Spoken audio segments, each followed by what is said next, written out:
नमस्कार, मेरा नाम है सिद्धांत और आप सभी का मेरे YouTube चैनल पेज पे एक बार फिर हार्दिक स्वागत है। दोस्तों, आज हम एक बेहद संवेदनशील मुद्दे पे बात करेंगे। स्कूल बसों में बच्चों की सुरक्षा कैसे सुनिश्चित की जाए। How to ensure children safety in school bus. दोस्तों, बच्चे अपने माता पिता की जान होते हैं। पेरेंट्स को हर वक्त अपने बच्चों की फिक्र लगी रहती है, तब भी जब वे स्कूल जाते हैं।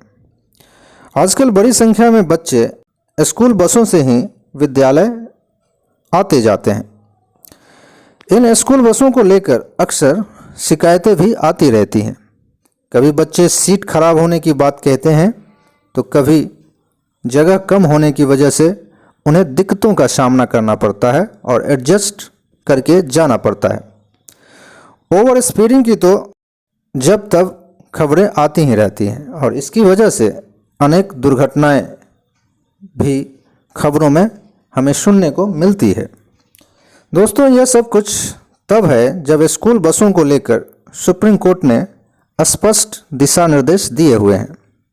इसमें बच्चों की सेफ्टी के अलावा उनके आराम पर भी तवज्जो दिया गया है। स्कूल बसें कैसी होनी चाहिए और उसकी क्वालिटी क्या हो, इस पर स्पष्ट दिशा निर्देश हैं। बावजूद इसके अगर इन मानकों का पालन नहीं किया जाता है तो पेरेंट्स को प्रिंसिपल के अलावा उचित मंचों पर इस मसले को उठाने का अधिकार है। दोस्तों, आजकल कई माता पिता ऐसे भी हैं जिन्हें इन नियमों की जानकारी तक नहीं है। तो आइए इस वीडियो में आपको बताते हैं कि सुप्रीम कोर्ट के दिशा निर्देशों के अनुसार एक स्कूल बस में क्या क्या चीज़ें होनी चाहिए, इसके लिए क्या मानक तय किए गए हैं।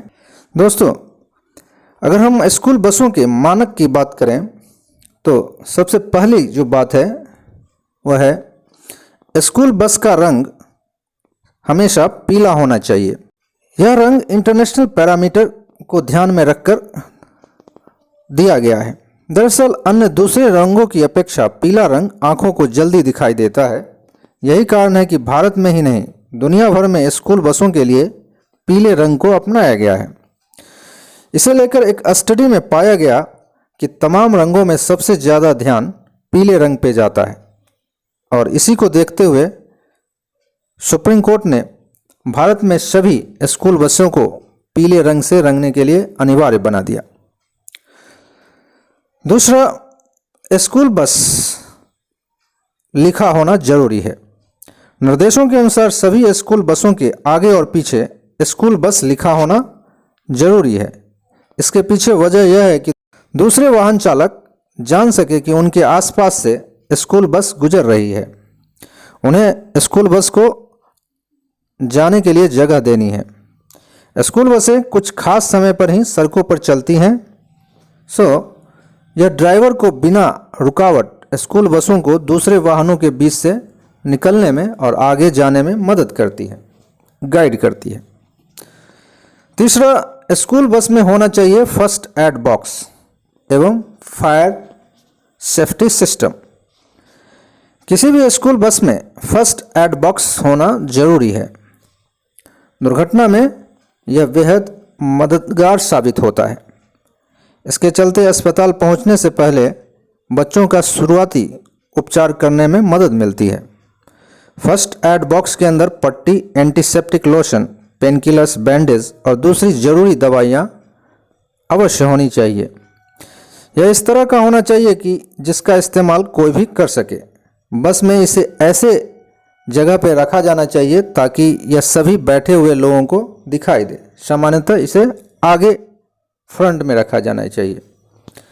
साथ में फायर सेफ्टी सिस्टम भी लगा होना चाहिए या फिर अग्निशमक मौजूद होना चाहिए।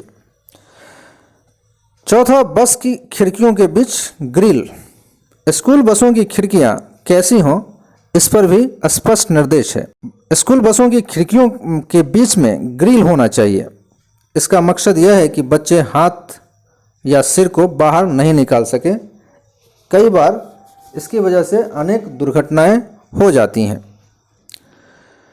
सीट में बैग रखने के लिए अलग जगह होनी चाहिए। दोस्तों, स्कूल बस में बच्चों के आराम का भी पूरा ख्याल रखा जाना चाहिए। उनके बैठने और बैग रखने के लिए अलग जगह होनी चाहिए। अक्सर देखने में आया है कि बच्चे स्कूल बसों के अंदर सीट पर बैठे हुए गोद में या फिर कंधे पर बैग लटकाए रहते हैं। यह बिल्कुल गलत है। स्कूल बसों में कभी कभी इतनी पर्याप्त जगह भी नहीं होती कि वे खुद भी आराम से बैठ सकें और बस्ते को भी अलग रख पाएं। तो यह बिल्कुल ही सुप्रीम कोर्ट के निर्देशों का उल्लंघन है और मानकों के अनुसार नहीं है। नेक्स्ट, बस पर लिखी हो सभी जानकारी। ऐसी बसों पर स्कूल से जुड़ी हर जानकारी लिखी होनी चाहिए। मतलब स्कूल बस के ऊपर ही डिस्प्ले होनी चाहिए। इसमें साफ साफ शब्दों में दिखना चाहिए कि स्कूल बस कहाँ की है, उसका पता क्या है, स्कूल का फ़ोन नंबर भी उस पर मेंशन होना चाहिए। साथ ही प्रिंसिपल ऑफिस के नंबर का भी उल्लेख होना चाहिए तथा सभी तरह की इमरजेंसी नंबर भी दिखाई जानी चाहिए। नेक्स्ट, बच्चों के लिए एक अटेंडेंट होना चाहिए। दोस्तों, हर एक स्कूल बस में बच्चों के लिए एक अटेंडेंट होना चाहिए। यह उस वक्त बच्चों पर नज़र रखे जब वे बसों पर चढ़ते हैं या फिर उतरते हैं। अटेंडेंट को बच्चों को स्कूल बस में चढ़ने और उतरने में मदद करनी चाहिए। उसे ड्राइवर को निर्देश देते रहना चाहिए कि कब बच्चों के चढ़ते और उतरते समय उसे बस को रोके रखना है। बच्चों के साथ तमाम हादसे स्कूल बस से चढ़ते एवं उतरते वक्त भी होते हैं। स्कूल बस की अधिकतम स्पीड 40 किलोमीटर प्रति घंटे से अधिक न हो। दोस्तों, स्कूल बस के लिए अधिकतम स्पीड निर्धारित की गई है। यह 40 किलोमीटर प्रति घंटे से ज़्यादा नहीं हो सकती। इससे ज़्यादा स्पीड पर स्कूल बस चलाने की अनुमति नहीं है। यह स्पीड बच्चों की सेफ्टी को ध्यान में रखकर तय की गई है। अगर स्कूल बस का चालक स्पीड लिमिट को क्रॉस करता है तो उसकी शिकायत कोई भी कर सकता है, यहाँ तक कि आम पब्लिक भी। इस तरह की शिकायत पर स्कूल प्रशासन के लिए एक्शन लेना जरूरी है। नेक्स्ट, सुप्रीम कोर्ट के दिशा निर्देशों के अनुसार भारत में सभी स्कूल बसों पर 2 इमरजेंसी एग्जिट होना अनिवार्य बताया गया है। एक दाएं हाथ की तरफ बस के पीछे की ओर लगभग आधी दूरी अर्थात मध्य में होना चाहिए, जबकि दूसरा बस के ठीक पीछे अंत में। इन एग्जिट दरवाज़ों को संचालित करने का प्रशिक्षण भी बस स्टाफ को दिया जाना चाहिए ताकि इमरजेंसी में इन दरवाज़ों को खोला जा सके। इसके अलावा एक स्पीड गवर्नर जो कि CMB R 1989 के नियम 118 की आवश्यकताओं का अनुपालन करता है, इसके अनुसार स्पीड गवर्नर भी बस में इंस्टॉल होना चाहिए ताकि चालक वाहन की गति को उस अधिकतम सीमा 40 kmph से ज़्यादा उसको बढ़ा ना सके, उसको पार ना कर सके। नेक्स्ट, चालक को भारी वाहन चलाने का अनुभव कम से कम 5 वर्ष का होना अनिवार्य है। उसे सही ड्रेस कोड में होना चाहिए, लगभग हल्के नीले रंग की शर्ट और हल्के नीले रंग की पैंट। उसका नाम ID सभी शर्ट के साथ दिखना चाहिए। एक चालक को जिसने 1 वर्ष में रेड सिग्नल से संबंधित अपराध, रेड सिग्नल पार करने संबंधित अपराध का उल्लंघन 2 से अधिक बार अगर किया है तो ऐसे चालक को स्कूल प्रशासन द्वारा नियोजित नहीं किया जाना चाहिए।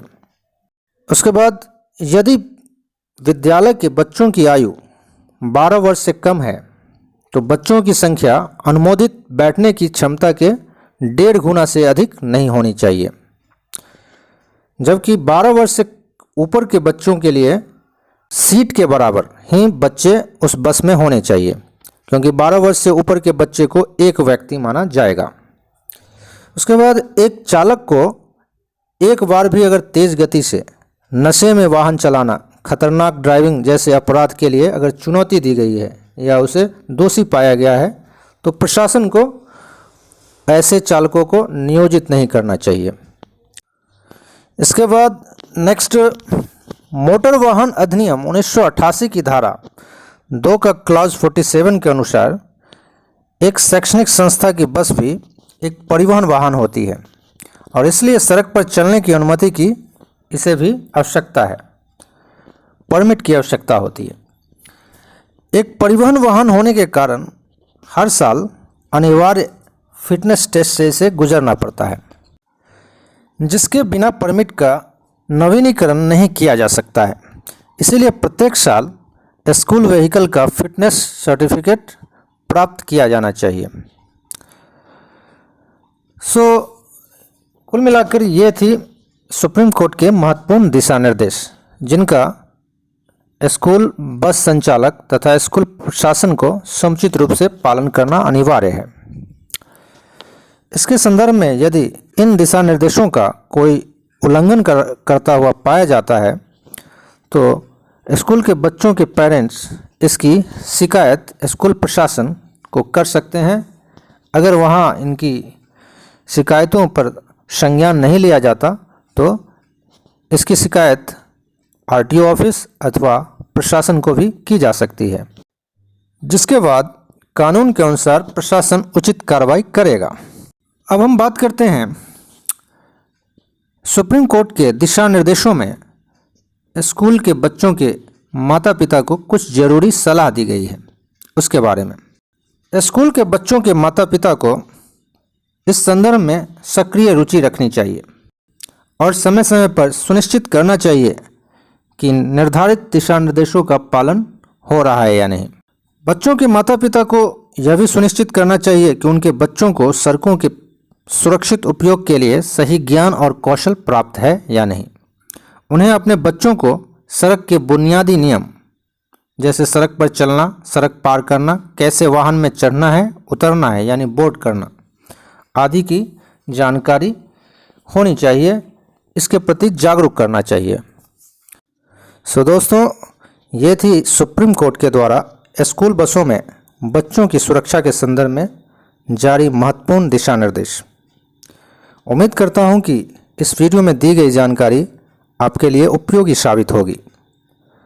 फिलहाल इस वीडियो में बस इतना ही।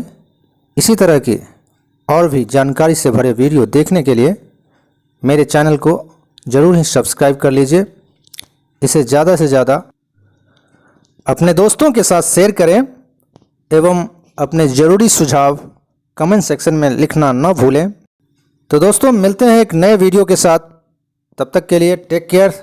Thank you for watching. Thank you very much. जय हिंद।